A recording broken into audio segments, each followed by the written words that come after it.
அனைவருக்கும் வணக்கம். திருநெல்வேலி மாவட்டம் மகாதேவன் குளத்தில் பிருந்தா அப்படின்ற ஒரு 24 வயசு பொண்ணு வந்து அவங்களோட குழந்தை ஒரு 2 வயசு தான் தர்ஷினி அப்படின்ற பொண்ணோட வந்துட்டு வீட்டில் குடியிருக்காங்க. ஒரு வாடகை வீட்டில் தான் இருக்காங்க 2 பேருமே. இவங்க 2 பேரும் நைட்டு சாப்பிட்டுட்டு தூங்கிடுறாங்க. அம்மாவும் பொண்ணு ஒரே கட்டிலில் தான் தூங்கிட்டு இருக்காங்க. காலையில் எழுந்திரிச்சு பார்க்கும்போது இந்த பிருந்தா பார்க்குறாங்க, தன்னோட பொண்ணு வந்து கட்டிலுக்கு அடியில் கீழே கிடக்குறாங்க. ஸோ இதை பார்த்து அந்த பொண்ணை வந்துட்டு எழுப்பி பார்க்குறாங்க. அந்த பொண்ணு வந்து கண் முழிக்கவே இல்லை. ஸோ எந்த ஒரு மூச்சு பேச்சுமே இல்லை. என்ன நடந்தது அப்படின்னு சொல்லிட்டு இந்த பொண்ணுக்கும் தெரியல. பார்த்துட்டு அழுகிறத தவிர வேறு எதுவும் பண்ண முடியல. உடனடியாக தன்னோட குழந்தைய தூக்கிக்கிட்டு வேகமாக அவங்களோட அம்மா வீட்டுக்கு கிளம்பி போகிறாங்க. ஸோ அவங்க அம்மா கிட்ட கொண்டு போயிட்டு குழந்தைய காட்டுறாங்க. இது மாதிரி கட்டிலேருந்து கீழே விழுந்துருச்சுமா அப்படின்னு சொல்கிறாங்க. ஆனால் அவங்க அம்மா பார்க்கும்போதும் எந்த ஒரு மூச்சு பேச்சு இல்லை. ஸோ குழந்தை இறந்தெல்லாம் போயிருக்கு, அது கட்டிலேருந்து கீழே விழுந்து அந்தளவுக்கு வந்துட்டு பெரிய அடிப்படாதுன்னு சொல்லிட்டு பக்கத்தில் இருக்கக்கூடிய ஒரு ஆரம்ப சுகாதார நிலையத்துக்கு கூட்டிகிட்டு போகிறாங்க. இங்கே வந்து டாக்டர் வந்து செக் பண்ணுறாங்க. குழந்தைய செக் பண்ணி பார்த்துட்டு குழந்தை இறந்து வந்து ரொம்ப நேரம் ஆகுதுன்னு சொல்லிட்டு டாக்டர் சொல்கிறாரு. இதை கேட்ட பெத்த தாய் பிருந்தா வந்துட்டு அந்த இடத்துலேயே வந்து அழுகிறாங்க. ஆனால் டாக்டருக்கு ஒரு விஷயம் தெரியுது. என்ன அப்படின்னா, இந்த குழந்தை வந்து கட்டிலேருந்து கீழே விழுந்து இறந்துச்சா அப்படின்னு கேட்டால் ஒரு சின்ன சந்தேகம் இருக்குது அப்படின்னு சொல்லி டாக்டர் சொல்கிறாரு. ஏன் அப்படின்னாக்கா, அந்த குழந்தையோட வாயில் பார்த்தீங்கன்னா காயம் இருக்குது, கன்னத்துலேயும் வந்துட்டு லைட்டாக காயம் இருக்குது. அது மட்டும் இல்லாமல் உடம்புல வந்து நகைக்கீரல்லாம் ஆக்சுவலாக இருக்கிறது தெரியுது. ஸோ இது வந்து இந்த குழந்தையோட இறப்பில் வந்து ஒரு மர்மம் இருக்குது. ஸோ குழந்தையோட பாடியை வந்து கண்டிப்பாக போஸ்ட்மார்ட்டம் பண்ணி ஆகணும்னு சொல்லிட்டு டாக்டர் சொல்கிறாரு. அது மட்டும் இல்லாமல் டாக்டர் என்ன பண்ணுறாருன்னா, உடனடியாக போலீஸுக்கு வந்துட்டு இன்ஃபார்ம் பண்ணுறாரு. ஸோ போலீஸ் வந்துட்டு உடனடியாக ஸ்பாட்டுக்கு வந்துட்டு விசாரிக்கிறாங்க. பிஎம் ஆக்சுவலாக வந்துட்டு பாடி வந்து பிஎம்க்கு அனுப்பிச்சிட்டாங்க இந்த குழந்தையோட பாடியை. போலீஸ் என்ன பண்ணுறாங்கன்னா, அந்த பிருந்தா கிட்ட வந்துட்டு விசாரிக்கிறாங்க. குழந்தைய வந்து நீங்கள் எப்போ பார்த்தீங்க, எப்படி இறந்து போச்சுன்னு சொல்லி டீட்டெயிலாக கேட்கும்போது இந்த பிருந்தா என்ன பண்ணுறாங்கன்னா, அவங்க அம்மா கிட்ட என்ன சொன்னாங்களோ அதே தான் போலீஸ்கிட்டே சொல்கிறாங்க. அதாவது நானும் என் குழந்தையும் தூங்கிக்கிட்டு இருந்தோம். அப்போதைக்கு குழந்தை வந்து எப்போ கீழே விழுந்ததுன்னு தெரியல, கட்டிலேருந்து கீழே விழுந்து கிடந்திருக்கு. காலையில் எழுந்திரிச்சு பார்க்கும்போது மூச்சு பேச்சே இல்லைன்னு சொல்லிட்டு போலீஸுக்கிட்டே அதே தான் சொல்கிறாங்க. ஆனால் போலீஸுக்கு ஏகப்பட்ட கொஸ்டின்ஸ் கேட்குறாங்க. அதாவது கீழே விழுந்த குழந்தைக்கு எப்படி வந்துட்டு நகைக்கீரல் இருக்குது ஆக்சுவலாக குழந்தையோட பாடியில், அது மட்டும் இல்லாமல் வாயில் காயம் இருக்குது, கன்னத்துலாம் காயம் இருக்குதுன்னு சொல்லிட்டு நிறைய கேள்விகளை வந்துட்டு கேட்குறாங்க. ஆனால் எந்த ஒரு கேள்விக்கும் தாயான பிருந்தாவால் பதில் சொல்லவே முடியல. அவங்களோட பேச்சிலே ஒரு தடுமாற்றம் தெரியுது. ஸோ வேறு வழியே இல்லை இதுக்கு மேலே அப்படிங்கிறதுனால இந்த பிருந்தா வந்துட்டு என்ன நடந்துச்சுங்கிறத மொத்த உண்மையை வந்துட்டு போலீஸ்கிட்ட சொல்லிட்டாங்க. அதாவது தூத்துக்குடி டிஸ்ட்ரிக்ட் நடுவுக்குறிச்சி பகுதியை சேர்ந்த பொண்ணு தான் இந்த பிருந்தா. இந்த பிருந்தாவுக்கும் நெல்லை மாவட்டம் அழகப்பபுரத்தை சேர்ந்த சரத் அப்படின்ற பையனுக்கும் வந்துட்டு ரொம்ப வருஷமாக வந்து காதல் போயிட்டு இருந்திருக்கு. ஸோ இந்த காதலை வந்துட்டு தன்னோட ஃபேமிலியில் வந்து 2 பேருமே சொல்கிறாங்க. ஆனால் 2 குடும்பத்துலேயும் வந்துட்டு இந்த காதலை வந்து ஏற்றுக்கவே இல்லை. ஏன் அப்படின்னாக்கா, 2 பேரும் வேறு ஜாதியை சேர்ந்தவங்க. ஸோ 2 குடும்பத்துலேயும் வழக்கம் போல் ஒத்துக்கவே கிடையாது. இவங்களும் வந்துட்டு எவ்வளவோ போராடி பார்க்குறாங்க. ஆனால் 2 ஃபேமிலிலையும் சுத்தமாக காதலுக்கு வந்துட்டு ஒத்துக்கவே இல்லை, எதிர்ப்பு தான் தெரிவிச்சிட்ருக்காங்க. இப்போ என்ன பண்ணுறாங்கன்னா, 2 பேருமே பேசி ஒரு முடிவுக்கு வந்து இனிமேலும் நம்ம வந்துட்டு வெயிட் பண்ணக்கூடாது, நம்ம வந்துட்டு ஃபேமிலியை மீறி வந்து ஓடி போய் கல்யாணம் பண்ணிக்கலாம்னு சொல்லி முடிவு பண்ணி 2 பேரும் ஓடி போய் வந்து கல்யாணம் பண்ணிக்கிறாங்க. ஒரு சின்ன கோயிலில் வந்துட்டு சிம்பிளாக வந்து மேரேஜை முடிச்சிட்டாங்க. ஆக்சுவலாக இவங்க 2 பேருக்கும் தங்குறதுக்கு ஒரு வீடு வேணும். ஏன் அப்படின்னா, பொண்ணோட வீட்லேயும் ஒத்துக்கல, பையனோட வீட்லேயும் ஒத்துக்கல. அப்படிங்கிறதுனால திருநெல்வேலி டிஸ்ட்ரிக்டில் மகாதேவன் குளம் அப்படின்ற ஏரியாவில் பார்த்தீங்கன்னா வாடகைக்கு ஒரு வீடு எடுத்து 2 பேருமே தங்குறாங்க. ஸோ 2 பேரும் தங்கிட்டு அங்கே இருக்கக்கூடிய சின்ன சின்ன கூலி வேலைக்கு வந்துட்டு இந்த சரத்து போயிட்டுருக்காரு. ஃபேமிலி வந்து ரொம்ப நல்லா போய்கிட்டு இருக்கு. இவங்க 2 பேருக்குமே கொஞ்ச நாள்லேயே வந்துட்டு குழந்தையும் பிறக்குது, ஒரு பெண் குழந்தை. அந்த குழந்தையோட பேர் வந்து தர்ஷினி. ஃபேமிலி வந்து ரொம்ப சந்தோஷமாக போய்கிட்டு இருக்கு. ஆனால் என்ன தான் வந்து சந்தோஷமாக போயிட்டு இருந்தாலும் குழந்தை பிறந்ததுக்கப்புறம் இவங்களோட செலவு வந்து அதிகமாக ஆரம்பிச்சிருச்சு. அதாவது குழந்தைக்கு ஒரு மருத்துவம் பார்க்குற வசதியாக இருக்கட்டும், இல்லை நிறைய செலவுகள் பார்த்திங்கன்னா இருக்குது. அது எதிர்காலத்தில் குழந்தையோட படிப்புக்கு எல்லாத்துக்குமே வந்து பணம் நிறையா தேவைப்படும். ஸோ இந்த லோக்கலில் கிடைக்கக்கூடிய கூலி வேலைக்கு போகிற சம்பளம் வந்து சுத்தமாக பத்தாதுன்னு சொல்லிட்டு இந்த சரத் வந்து கோயம்புத்தூருக்கு ஆக்சுவலாக வேலைக்கு போகிறாரு. ஒரு பொம்மை தயாரிக்கிற கம்பெனியில் வந்துட்டு வேலை பார்க்குறாரு. சம்பளமும் ஓகே, அவங்க எதிர்பார்க்கக்கூடிய சம்பளம் கொடுக்குறாங்க. ஃபேமிலி வந்து நல்லா இருக்குது.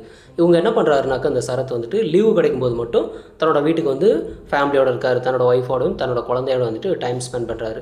ஸோ இந்த மாதிரி ஃபேமிலி வந்து சூப்பராக போய்கிட்டே இருக்குது. இந்த பிருந்தா வந்துட்டு தன்னோட ஹஸ்பண்ட் வந்துட்டு வேலைக்கு போயிட்டார் அப்படின்னாக்கா வீட்டில் ஆக்சுவலாக தன்னோட குழந்தையோட தனியாக இருந்துட்டு இருக்காங்க. ஹஸ்பண்ட் இல்லை அப்படிங்கவும் தன்னோட உடல் தேவைக்கு என்ன பண்ணுறாங்க அந்த பிருந்தா அப்படின்னாக்கா, அங்கே இருக்கக்கூடிய லோக்கல் ஏரியாவில் பார்த்தீங்கன்னா சில பசங்களோட வந்துட்டு பழக ஆரம்பிக்கிறாங்க. அங்கே பார்த்தீங்கன்னா தூரம்பாடு அப்படின்ற பகுதியை சேர்ந்த ஒரு ஐஸ்கிரீம் கடை ஓனர் பேர் வந்து முத்துச்சோடர் அப்படின்ற ஒரு 24 வயசு பையன். அடுத்தது யாரோட பழகியிருக்காங்கன்னா பெஞ்சமின் அப்படின்ற ஒரு 26 வயசு பையனோடையும், அடுத்து வந்து லிங்கு செல்வன் அப்படின்னு ஒரு 29 வயசு பையன். இந்த 3 பேரோட வந்துட்டு இந்த பொண்ணு வந்துட்டு இல்லீகல் அஃபேரில் இருக்காங்க. ஸோ தன்னோட கணவன் வந்துட்டு தன்னோட இல்லை, தன்னோட உடல் தேவைக்கு வந்துட்டு நான் அந்த 3 பேர்த்தோட பழகுவேன் அப்படின்னு சொல்லிட்டு இந்த பொண்ணு வந்து ஹஸ்பண்டுக்கு தெரியாமல் இந்த மாதிரி 3 பேரோட வந்துட்டு உல்லாசமாக இருந்துகிட்ருக்காங்க. இவங்க ஹஸ்பண்ட் வந்துட்டு எப்போல்லாம் வீட்டை விட்டு கிளம்பி போகிறாரோ, அதாவது வேலைக்கு வந்து கோயம்புத்தூர் போயிட்டார் அப்படின்னாக்கா இந்த 3 பேருக்கும் கால் பண்ணி தன்னோட வீட்டிலேயே வந்துட்டு 3 பேரும் ஒன்றா உல்லாசமாக இருக்காங்க. அதே சமயத்தில் சில நாட்கள் என்ன பண்ணுவாங்கனாக்கா இந்த பொண்ணு வந்து அந்த ஐஸ்கிரீம் கம்பெனிக்கு வந்துட்டு நைட்டு போயிட்டு அங்கே 3 பேரையும் வர வச்சு அங்கேயும் ஒன்றா உல்லாசமாக இருக்காங்க. இந்த மாதிரி இவங்களோட கள்ளக்காதல் வந்து கண்டினியூ ஆகிக்கிட்டே இருக்குது. இதே மாதிரியே ஒரு நாள் 2025 ஏப்ரல் 23 வந்துட்டு இவங்க 3 பேரும் வந்து ஆக்சுவலாக உல்லாசமாக இருக்கணும்னு சொல்லி பிளான் பண்ணி என்ன பண்ணுறாங்கனாக்கா இந்த முத்துச்சுடரும் லிங்கு செல்வன் 2 பேரும் என்ன பண்ணுறாங்கன்னா கார் எடுத்துகிட்டு டேரெக்டாக பிருந்தா வீட்டுக்கு வராங்க. வந்துட்டு பிருந்தாவையும் பிருந்தாவோட குழந்தை அந்த 2 வயசு பொண்ணு இருக்காங்க இல்லையா, அந்த குழந்தையும் கூட்டிகிட்டு டேரெக்டாக அந்த ஐஸ் கம்பெனிக்கு போகிறாங்க. ஆல்ரெடி ஐஸ் கம்பெனியில் பார்த்தீங்கன்னா இந்த பெஞ்சமின் வந்து வெயிட் பண்ணிகிட்டு இருக்காரு. ஸோ 3 பேரும் அங்கே தான் இருக்காங்க. இப்போ என்ன பண்ணுறாங்க அப்படின்னாக்கா இந்த லிங்கு செல்வன்ட்டு இந்த பெஞ்சமின்ட்டையும் இந்த குழந்தையை கொடுத்துட்டு இந்த முத்துச்சுடரும் இந்த பிருந்தா 2 பேரும் போயிட்டு ரூமில் போயிட்டு உல்லாசமாக இருக்காங்க. இப்போ என்ன நடக்குதுன்னா குழந்தை வந்து அம்மா எங்கேன்னு சொல்லிட்டு அழுக ஆரம்பிக்குது. ஸோ இவங்களும் வந்து இந்த 2 பசங்களும் சேர்ந்து என்னென்னமோ சமாதானப்படுத்தி பார்க்குறாங்க. ஆனால் அந்த குழந்தை வந்து அழுகிறத வந்து நிறுத்தவே இல்லை, தொடர்ந்து வந்து அழுதுகிட்டே தான் இருக்குது. வேறு வழி இல்லாமல் என்ன பண்ணுறாங்க அப்படின்னாக்கா குழந்தைய தூக்கிட்டு இந்த 2 பேரும் என்ன பண்ணுறாங்கன்னா மாடிக்கு வரானுங்க. ஸோ மாடிக்கு வந்துட்டு 2 பேரும் குழந்தைய உட்கார வச்சுட்டு சரக்கு அடிச்சிட்டு இருக்கானுங்க. இந்த மாதிரி சரக்கு அடிக்கும்போது அந்த குழந்தை வந்து திரும்ப திரும்ப அழுதுகிட்டே தான் இருக்கும். என்ன பண்ணுறானுங்கன்னா குழந்தைய வந்து இப்படியே விட்டால் செட் ஆகாதுன்னு சொல்லிட்டு குழந்தை என்ன பண்ணுது அப்படின்னாக்கா திரும்பவும் வந்து அதிகமாக அழுக ஆரம்பிச்சிருக்கு. ஸோ எங்கடா நம்மளை காட்டி கொடுத்துற போது அக்கம் பக்கத்தில் இருக்கவங்களுக்குலாம் தெரிஞ்சுமேன்னு பயந்து குழந்தையோட வாயில் என்ன பண்ணியிருக்கானுங்கன்னா அந்த குடிக்க வச்சுருந்த சரக்கையும் கொஞ்சம் ஜூஸை மிக்ஸ் பண்ணி குழந்தை கட்டாயமாக ஊற்றி விட்ருக்கானுங்க. அந்த 2 வயசு குழந்தைக்கு வந்து ஊற்றி விட்ருக்கானுங்க. ஸோ ஊற்றுனதுக்கப்புறம் அந்த குழந்தை மறுபடியும் அழுக ஆரம்பிச்சிருக்கு. வாயை பொத்துடா அப்படின்னு சொல்லி ஒருத்தன் சொல்லவும் வாயையும் மூக்கையும் சேர்த்து பொத்திட்டான். ஆக்சுவலாக சேர்த்து பொத்தவும் மூச்சு விட முடியாமல் அந்த குழந்தை வந்து அங்கேயே உயிர் போயிடுச்சு. ஸோ இந்த உயிர் போனது கூட இவனுங்க 2 பேருக்கும் தெரியல, அந்த அளவுக்கு வந்து குடிபோதையில் இருக்கானுங்க. இவனுங்க வந்துட்டு குழந்தை வந்து பேசாமல் இருக்கே அப்படின்னு சொல்லிட்டு அங்கேயே குழந்தைய வச்சுட்டு இவனுங்க வழக்கம் போல் சரக்கு அடிச்சிட்டு இருக்கானுங்க. இவங்க முத்துச்சுடரும் இந்த பிருந்தா 2 பேரும் வந்துட்டு அவங்க உல்லாசம் முடிஞ்சதுக்கப்புறம் இங்கே வெளில வராங்க.